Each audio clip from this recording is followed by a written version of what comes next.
Terjadi serangan besar-besaran drone atau pesawat tanpa awak Ukraina pada Selasa 11 Maret 2025. Serangan ini terjadi di Moskwa yang merupakan ibu kota negara Rusia. Dikutip dari Kompas.com, Kementerian Pertahanan Rusia melaporkan sebanyak 343 pesawat nirawak jatuh di atas negaranya. Jumlah tersebut termasuk 91 di atas wilayah Moskwa dan 126 barat Kursk, tempat pasukan Ukraina telah mundur.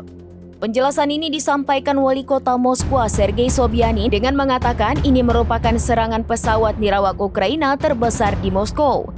Serangan tersebut terjadi saat menjelang perundingan antara pejabat Amerika Serikat dan Ukraina di Arab Saudi.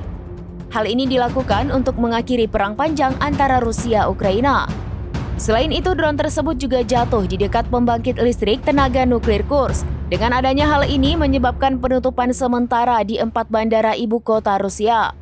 Dalam kejadian ini disebut menewaskan 3 orang serta melukai sedikitnya 17 lainnya.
Download Tribun X sekarang, menghadirkan lokal menjadi Indonesia.